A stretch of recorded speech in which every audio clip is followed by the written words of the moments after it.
Cucu, ketemu lagi dengan saya, Opaji, pria in the hoy masa kini. Di alur cerita film kali ini, saya akan mereview film India bergenre action komedi yang berjudul Dabang 3. Film ini merupakan sequel dari Dabang 1 dan 2 yang disutradarai oleh Prabhu Deva dan dibintangi oleh aktor laga Salman Khan. Penasaran dengan alur ceritanya? Jangan lupa subscribe dulu ya dan nyalakan loncengnya. Simak dan tonton alur cerita filmnya sampai habis. Yuk, cuy!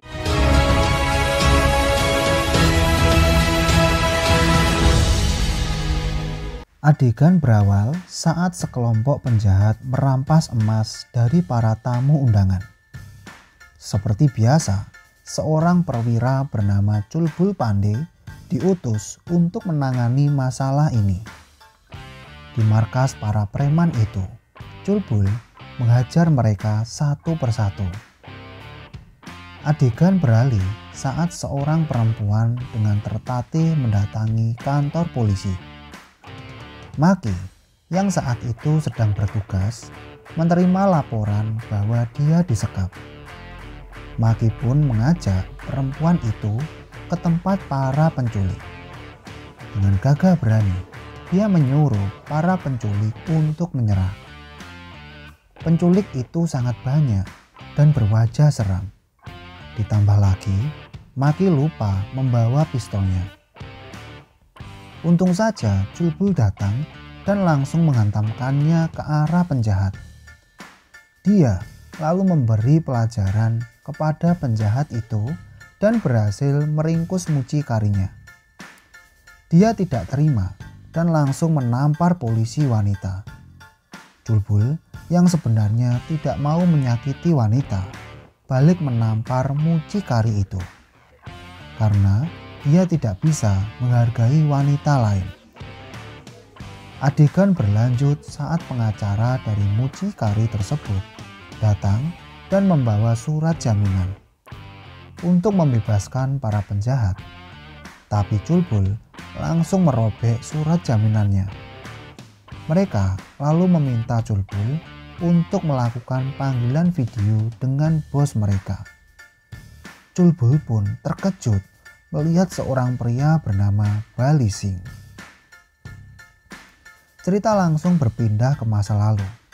Saat itu, Maki akan dijodohkan. Tapi dia kurang menyukainya karena gadis itu terlihat seperti kakaknya. Chulbul pun ikut melihat fotonya dan langsung jatuh cinta. Gadis cantik itu bernama Chuni. Chulbul sekeluarga lalu mendatangi rumah Chuni. Dan disinilah Chulbul bertemu pertama kali dengan Chuni. Saat itu juga dia langsung ingin melamar Chuni. Chulbul pun dengan senang hati akan membiayai kuliahnya agar keluarga Chuni mau menerima lamaran Chulbul. Berlanjut ke adegan yang lain. Chuni dan temannya sedang bersepeda. Tiba-tiba mereka melihat seorang pria yang terluka.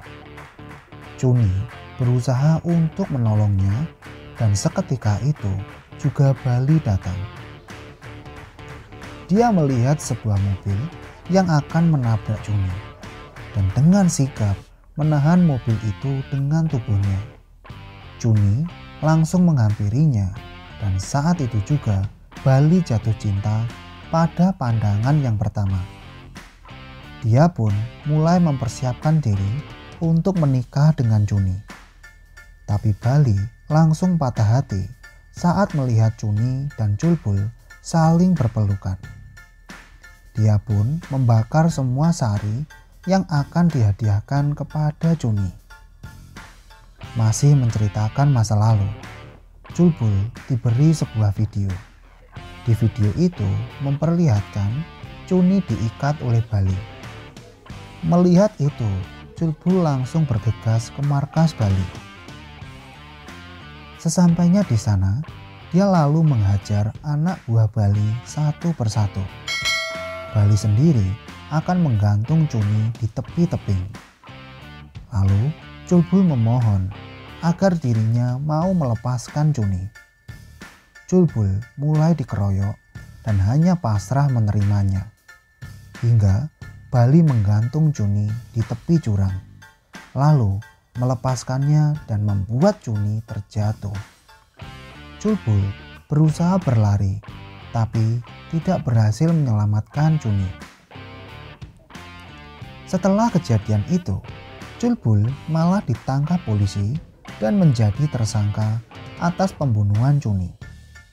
Saat di dalam penjara, beberapa narapidana berniat untuk membunuh seorang polisi.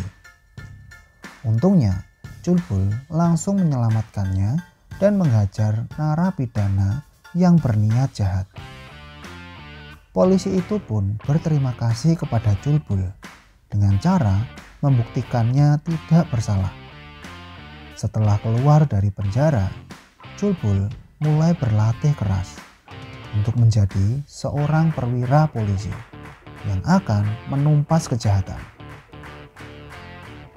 Lalu setelah itu, dia membalaskan dendamnya kepada Bali.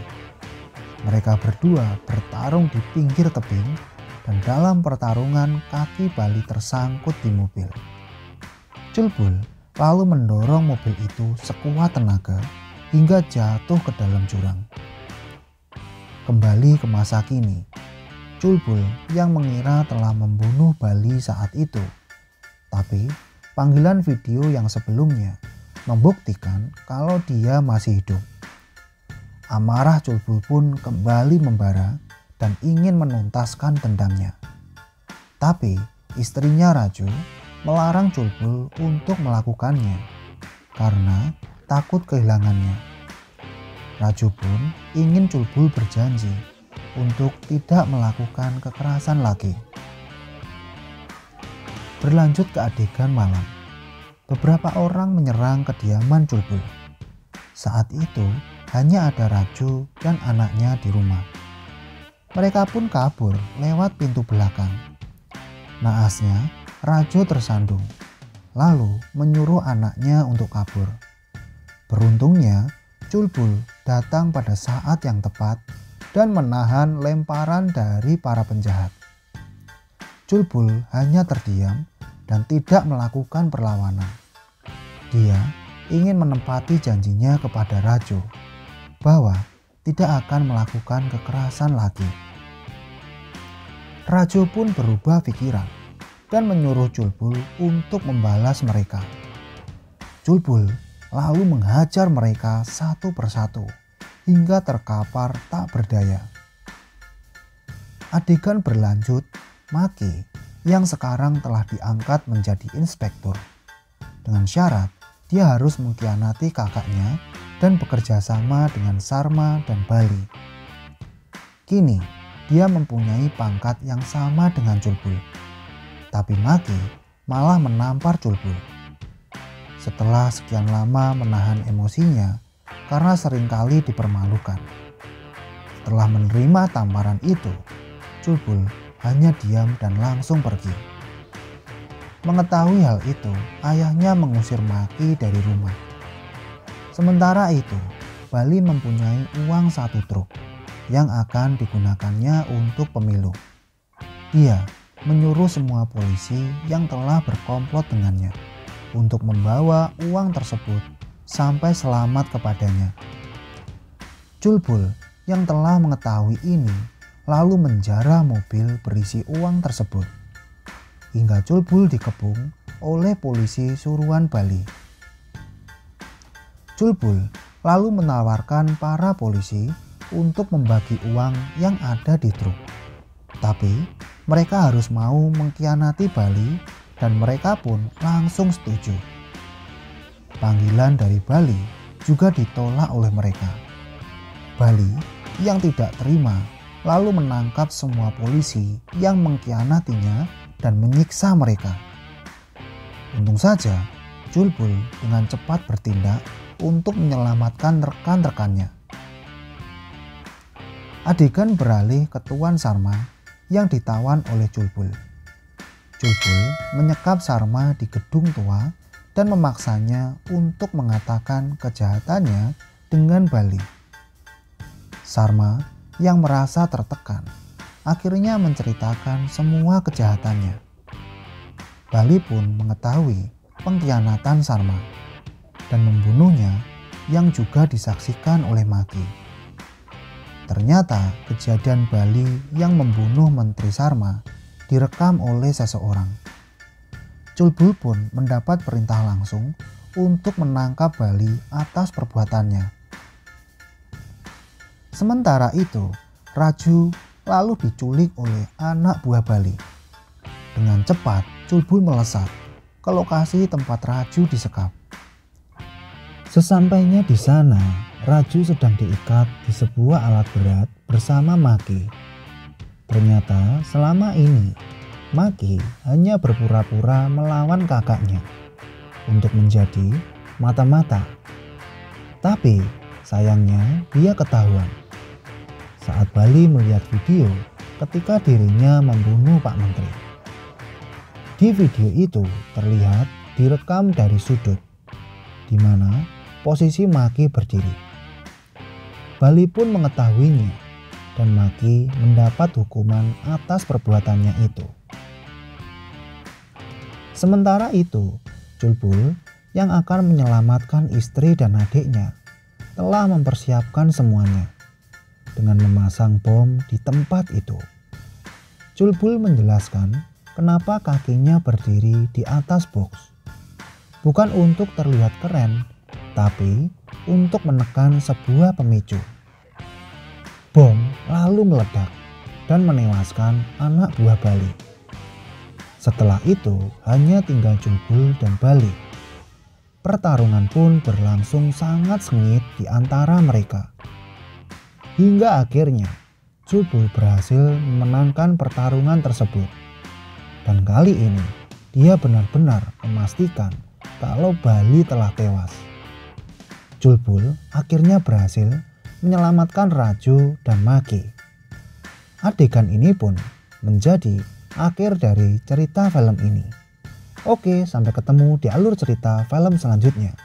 Bye-bye.